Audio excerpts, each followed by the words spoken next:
Pria seperti Gembel tidak jatuh cinta pada perempuan. Ia jatuh cinta pada situasi. Istri orang lain terasa menarik bukan karena keindahannya, melainkan karena belum pernah dimiliki. Ada sensasi baru bukan pada tubuh, melainkan pada fakta bahwa ia terlarang. Dan bagi Gembel, yang terlarang selalu terasa lebih bernilai, gratis, selalu tersedia, selalu bisa dipanggil, tidak perlu diperjuangkan, tidak perlu dijaga, tidak perlu dipertanggungjawabkan. Limbuk bukan dipilih karena dicintai, melainkan karena mudah. Ia tidak diminta setia, ia tidak dituntut punya harga diri, cukup menanggalkan sedikit demi sedikit hingga akhirnya telanjang tak tersisa apapun yang layak dipertahankan.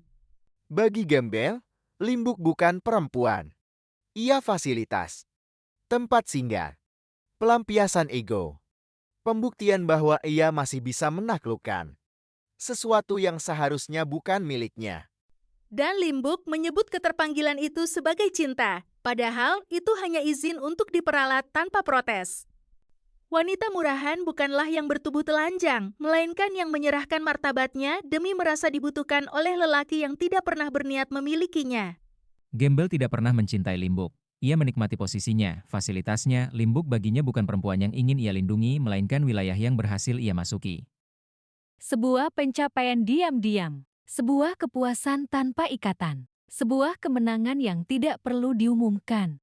Justru karena Limbuk adalah istri orang, sensasinya terasa lebih mahal seperti barang curian yang tidak perlu dimiliki, cukup disentuh sesekali untuk menguatkan ego. Gembel tahu satu hal, perempuan yang utuh dan bahagia tidak mudah disentuh. Maka ia tidak datang untuk membangun. Ia datang saat bangunan itu sudah retak. Ia muncul ketika Limbuk kelelahan, ketika keluhannya tidak lagi ditanggapi, ketika ia mulai meragukan nilainya sendiri. Dan saat Limbuk berkata pelan, "Aku capek, aku nggak punya siapa-siapa."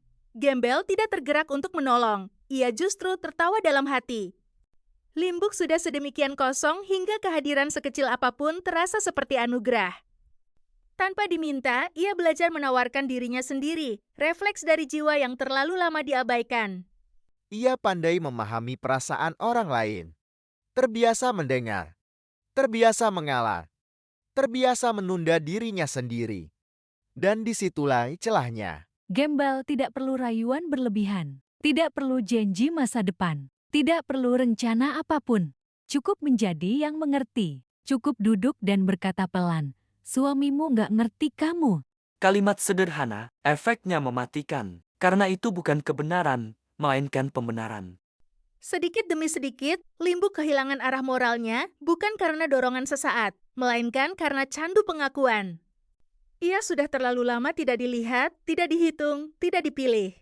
Dan ketika seseorang datang, hanya untuk berkata, "Aku lihat kamu," itu terasa seperti kehidupan. Padahal yang dilakukan Gembel hanya memberi secukupnya.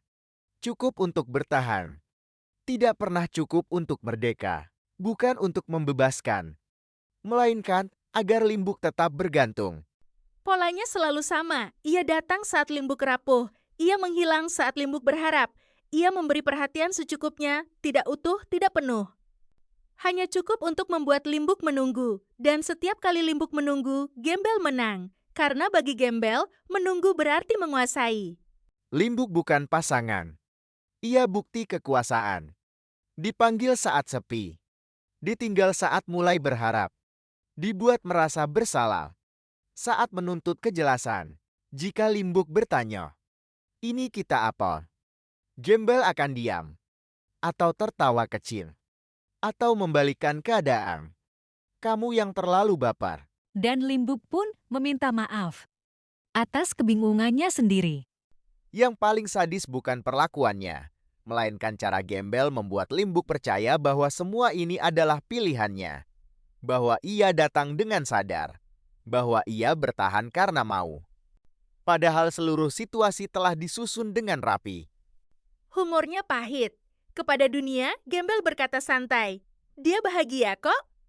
Padahal yang sebenarnya terjadi, Limbuk sudah tidak tahu seperti apa bahagia tanpa Gembel. Dan disitulah ekstremnya permainan ini. Bukan pada tubuh, melainkan pada penghancuran harga diri secara perlahan, sistematis, dan nyaris tak terlihat. Tanpa teriak, tanpa kekerasan, tanpa luka yang bisa ditunjukkan. Hanya sebuah kesadaran yang runtuh pelan-pelan, hingga korban sendiri tidak lagi yakin bahwa ia pernah layak dipilih sepenuhnya.